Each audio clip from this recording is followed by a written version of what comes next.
Soybean की बोनी में अब ज़्यादा समय नहीं बचा है। इस समय किसानों को किन किन बातों का ध्यान रखना चाहिए, आइए जानते हैं। मध्य प्रदेश में पीले सोने के नाम से मशहूर सोयाबीन की बोनी के लिए सभी किसान भाई तैयार हैं। किसान भी स्वयं की भूमि को लेकर लगभग अपनी तैयारियों को अंतिम रूप दे चुके हैं और प्रदेश में प्री मानसून की बारिश होने लगी है। संभवतः 18 जून से 20 जून तक मानसून मध्य प्रदेश के सभी जिलों में दस्तक दे चुका है। नमस्कार, मैं हूं देव और आप देख रहे हैं कृषि फार्मर यूट्यूब चैनल। आज हम इस वीडियो के माध्यम से जानेंगे कि किसान भाइयों को सोयाबीन की बोवनी के दौरान किन किन बातों का ध्यान रखना चाहिए। आइए सबसे पहले जानते हैं सोयाबीन की खेती के लिए भूमि का चुनाव एवं तैयारी कैसे करें। सोयाबीन की खेती अधिक हल्की व रेतीली भूमि को छोड़कर सभी प्रकार की भूमि में सफलतापूर्वक की जा सकती है, परंतु पानी के निकास वाली चिकनी दोमट भूमि सोयाबीन के लिए अधिक उपयुक्त होती है। जिन खेतों में पानी रुकता हो उनमें सोयाबीन की खेती ना करें। ग्रीष्मकालीन जुताई 3 वर्ष में कम से कम एक बार अवश्य करनी चाहिए। वर्षा प्रारंभ होने पर 2 या 3 बार बखर अथवा पाटा चलाकर खेत को तैयार कर लेना चाहिए। इससे हानि पहुंचाने वाले सभी कीटों की सभी अवस्थाएं नष्ट होंगी। ढेला रहित और भुरभुरी मिट्टी वाले खेत सोयाबीन के लिए उत्तम होते हैं। खेत में पानी भरने से सोयाबीन की फसल पर प्रतिकूल प्रभाव पड़ता है, अतः अधिक उत्पादन के लिए खेत में जल निकास की व्यवस्था करना आवश्यक होता है। जहां तक संभव हो आखिरी बखरने एवं पाटा समय से करें, जिससे अंकुरित खरपतवार नष्ट हो सके। यथासंभव मेड़ और कूड़ रीज एवं फरो बनाकर सोयाबीन बीज बोएं। आइए अब जानते हैं बीज का चयन व उन्नतशील प्रजातियाँ। मध्य प्रदेश के अधिकांश किसान सोयाबीन का बीज स्वयं का ही रखते हैं, मतलब पिछले वर्ष जिस किस्म की बुवाई की थी उसी किस्म की बुवाई इस वर्ष भी करेंगे। यहीं पर किसानों को ध्यान देना चाहिए कि किसानों को प्रमाणित एवं भारतीय सोयाबीन अनुसंधान संस्थान इंदौर द्वारा अनुशंसित सोयाबीन का बीज ही खरीदना चाहिए। स्वयं के पास उपलब्ध बीज का अंकुरण परीक्षण कर लें। कम से कम 70% अंकुरण क्षमता वाला बीज ही बुवाई के लिए रखें। यदि किसान साथी बाहर कहीं से उन्नतशील बीज लाते हैं तो विश्वसनीय और विश्वासपात्र संस्था अथवा संस्थान से बीज खरीदें। साथ ही पक्का बिल अवश्य लें एवं स्वयं भी घर पर अंकुरण परीक्षण करें।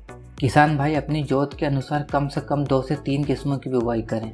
कृषि वैज्ञानिकों द्वारा अनुशंसित किस्में जैसे JS 9560, JS 9305 और नवीन किस्में जैसे JS 2034, JS 2029, JS 2069, JS 20116, RVS 2014, NRC 86, NRC 130, NRC 127 ऐसी अनेक सोयाबीन की किस्मों की बुवाई किसान कर सकते हैं।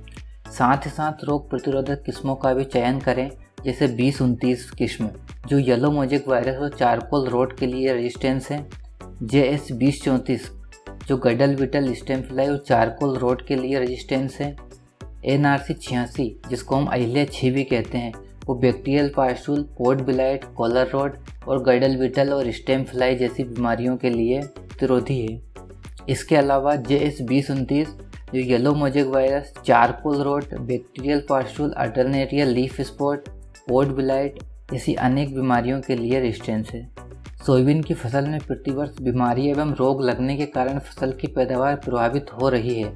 इसको देखते हुए किसान भाई रोग प्रतिरोधक किस्मों का चयन अवश्य करें एवं रोग नियंत्रण के लिए कृषि विभाग अथवा कृषि वैज्ञानिकों द्वारा अनुशंसित कीटनाशकों से अवश्य उपचारित करें। गत वर्ष जहां पर पीला मोजेक की समस्या रही, वहां पीला मोजेक बीमारी की रोकथाम हेतु अनुशंसित कीटनाशक थायोमेथाक्साम 30 FS 10 मिलीलीटर प्रति किलोग्राम बीज या इमिडा क्लोप्रिड 48 FS 1.2 मिलीलीटर प्रति किलोग्राम बीज से अवश्य उपचारित करें। इसके बाद जैव उर्वरक राइजोबियम एवं PSV कल्चर 5 से 10 ग्राम प्रति किलोग्राम बीज के मान से अनिवार्य रूप से बीज को उपचारित करें। आइए अब जानते हैं सोयाबीन की बीज दर के बारे में। 1 हेक्टेयर क्षेत्र में लगभग 4.5 लाख पौध संख्या होनी चाहिए। कतार से कतार की दूरी कम से कम 14 से 15 इंच के आसपास रखें। गत वर्ष अधिक वर्षा के कारण सोयाबीन की फसल प्रभावित हुई थी। इस स्थिति को ध्यान में रखते हुए यदि संभव हो तो रेज वेड विधि से फसल की बुवाई करें। इस विधि से फसल बुवाई करने से कम वर्षा एवं अधिक वर्षा दोनों ही स्थिति में फसल को नुकसान नहीं होता है। बीज दर छोटे दाने वाली किस्मों के लिए 28 से 32 किलोग्राम प्रति एकड़ रखें। मध्यम दाने वाली किस्मों के लिए 32 से 35 किलोग्राम प्रति एकड़ एवं बड़े दानों वाली किस्मों के लिए 40 से 45 किलोग्राम प्रति एकड़ बीज दर रखनी चाहिए। आइए किसान साथियों अब जानते हैं बुवाई से पूर्व बीजोपचार। सोयाबीन के अंकुरण को बीज तथा मृदा जनित रोग प्रभावित करते हैं। इसकी रोकथाम हेतु बीजोपचार हमेशा फंजीसाइड, इंसेक्टिसाइड, राइजोबियम के हिसाब से करना चाहिए, मतलब FIR विधि से करना चाहिए। सबसे पहले फंजीसाइड, फिर इंसेक्टिसाइड और फिर राइजोबियम कल्चर से।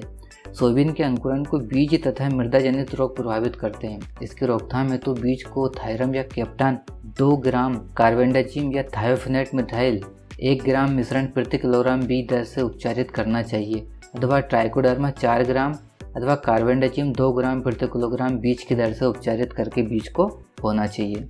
आइए अब जानते हैं कल्चर का उपयोग कब और कैसे करें। फफूंदनाशक दवाइयों से बीजोपचार के पश्चात बीज को 5 ग्राम राइजोबियम एवं 5 ग्राम PSV कल्चर प्रति किलोग्राम बीज की दर से उपचारित करें। उपचारित बीज को छाया में रखना चाहिए एवं शीघ्र बोनी करना चाहिए। ध्यान रहे कि फफूंदनाशक दवा एवं कल्चर को एक साथ न मिलाएं एवं इसे ओवरनाइट न रखें। अब जानते हैं बुवाई का समय एवं तरीका। जून के अंतिम सप्ताह से जुलाई के प्रथम सप्ताह तक का समय सबसे उपयुक्त होता है सोयाबीन की बुवाई का, किंतु जुलाई के प्रथम सप्ताह के बाद बोनी की जाती है तो बीज दर 5 से 10% बढ़ा देनी चाहिए। कतारों से कतारों की दूरी 30 सेंटीमीटर बोनी किस्मों के लिए तथा 45 सेंटीमीटर बड़ी किस्मों के लिए रखनी चाहिए। 20 कतारों के बाद एक पूर्ण जल निधार अथवा जलनिका तथा नमी संरक्षण के लिए खाली छोड़ देना चाहिए। बीज को 2.5 से 3 सेंटीमीटर गहरा ही बोना चाहिए। बोने के समय अच्छे अंकुरण हेतु भूमि में पर्याप्त नमी होना चाहिए। हमें सोयाबीन की बुवाई करने के दौरान किसी भी प्रकार की जल्दबाजी करने से बचना चाहिए। प्री मानसून के दौरान अधिक बारिश होने के पश्चात भी रुककर सोयाबीन की बोनी करना उचित रहेगा, क्योंकि प्री मानसून के पश्चात भी यदि मानसून आ जाने के बाद कुछ समय बारिश नहीं होगी और बाद में बारिश होगी तो इससे उत्पादन प्रभावित होगा। इसलिए किसान भाइयों को नियमित मानसून के पश्चात लगभग 4 इंच या 10 सेंटीमीटर गहराई तक उपयुक्त नमी होने के बाद ही बुवाई करना चाहिए। मानसून पूर्व वर्षा के आधार पर बोनी करने से सूखे का लंबा अंतराल रहने पर फसल को नुकसान हो सकता है।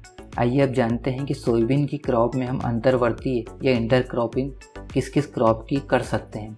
जब एक साथ एक ही खेत में एक ही मौसम में एवं एक ही समय में 2 या 2 से अधिक फसलों का एक साथ उत्पादन लिया जाता है तो उसे हम इंटर क्रॉपिंग कहते हैं। इससे कम लागत में प्रति इकाई अधिक उत्पादन प्राप्त कर आमदनी को बढ़ाया जा सकता है। सोयाबीन के साथ अंतर्वर्तीय फसलों के रूप में अरहर और सोयाबीन 2:4 में इंटर क्रॉपिंग कर सकते हैं, मतलब 2 लाइन अरहर की लगाएं और 4 लाइन सोयाबीन की, फिर 2 लाइन अरहर की और 4 लाइन सोयाबीन की। ऐसे ही ज्वार और सोयाबीन को 2:2, मक्का और सोयाबीन को भी 2:2, तिल और सोयाबीन को 2:2 में अंतर्वर्ती फसलों के रूप में हम ले सकते हैं। आइए अब जानते हैं समन्वित पोषण प्रबंधन सोयाबीन की क्रॉप में, यानी खाद और उर्वरक का मैनेजमेंट। अच्छी सड़ी हुई गोबर की खाद या कंपोस्ट 2 टन या 20 कुंटल प्रति एकड़ अंतिम बखरने के समय खेत में अच्छी तरह मिला देना चाहिए तथा बोते समय 8 kilogram nitrogen, 32 kilogram phosphorus, 8 kilogram potash और 8 किलोग्राम ही सल्फर प्रति एकड़ देना चाहिए। यह मात्रा मिट्टी परीक्षण के आधार पर घटाई बढ़ाई जा सकती है। रासायनिक उर्वरकों को कूड़ों में लगभग 5 से 6 सेंटीमीटर की गहराई पर डालना चाहिए। गहरी काली मिट्टी में जिंक सल्फेट 25 किलोग्राम प्रति एकड़ एवं उथली मिट्टियों में 10 किलोग्राम प्रति एकड़ की दर से उपयोग करना चाहिए। आइए अब जानते हैं सोयाबीन में खरपतवार प्रबंधन। फसल के प्रारंभिक 30 से 40 दिनों तक खरपतवार नियंत्रण बहुत आवश्यक होता है। बत्तर आने पर डोरा या कुल्फा चलाकर खरपतवार नियंत्रण करें व दूसरी निदाई गुड़ाई अंकुरण होने के 30 से 45 दिन के बीच में अवश्य करें। 15 से 20 दिन की खड़ी फसल में घास कुल के खरपतवारों को नष्ट करने के लिए क्विजेलफॉप इथाइल 400 मिलीलीटर प्रति एकड़, घास कुल और कुछ चौड़ी पत्ती वाले खरपतवारों के लिए इमेजोथापर 300 मिलीलीटर प्रति एकड़ की दर से छिड़काव करना उपयुक्त होगा।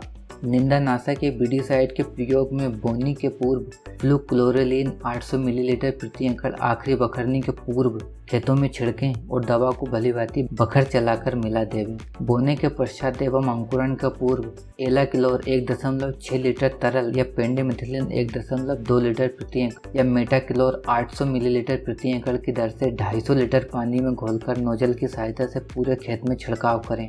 बोने के पूर्व एवं अंकुरण पूर्व वाले खरपतवार नाशियों के लिए मिट्टी में पर्याप्त नमी एवं भुरभुरापन होना जरूरी है। आइए अब जानते हैं सोयाबीन में सिंचाई के बारे में। खरीफ मौसम की फसल होने के कारण सामान्यतः सोयाबीन को सिंचाई की आवश्यकता नहीं होती। फलियों में दाना भरते समय अर्थात सितंबर माह में यदि खेत में नमी पर्याप्त न हो तो आवश्यकता अनुसार 1 या 2 हल्की सिंचाई करना सोयाबीन का अधिक उत्पादन देने हेतु लाभदायक होगी। आइए अंत में जानते हैं फसल की कटाई कब करें। अधिकांश पत्तियों के सूखकर झड़ जाने पर और 10% फलियों के सूखकर भूरी हो जाने पर फसल की कटाई कर लेना चाहिए। ज़्यादा फसल सूख जाने पर कुछ किस्मों की फलियां चटकने लगती है जिससे सोयाबीन फसल को नुकसान होता है, इसलिए समय पर कटाई करना अत्यंत आवश्यक है। कटाई के बाद 2 से 3 दिन तक सुखाना चाहिए। जब कटी फसल अच्छी तरह सूख जाए तो थ्रेसिंग कर लेना चाहिए। जहाँ तक संभव हो बीज के लिए गहाई लकड़ी से पीटकर करना चाहिए जिससे सोयाबीन का अंकुरण प्रभावित ना हो। उम्मीद है आपको हमारा वीडियो पसंद आया होगा। अगर वीडियो इन्फॉर्मेटिव लगा हो तो शेयर करिए और चैनल को सब्सक्राइब भी कर लीजिए और नोटिफिकेशन बेल को भी ऑन कर लीजिए जिससे किसी भी प्रकार का वीडियो आपसे मिस ना हो। वीडियो से अंत तक जुड़े रहने के लिए धन्यवाद। चलिए मिलते हैं ऐसे ही किसी इन्फॉर्मेटिव वीडियो में। तब तक के लिए नमस्कार।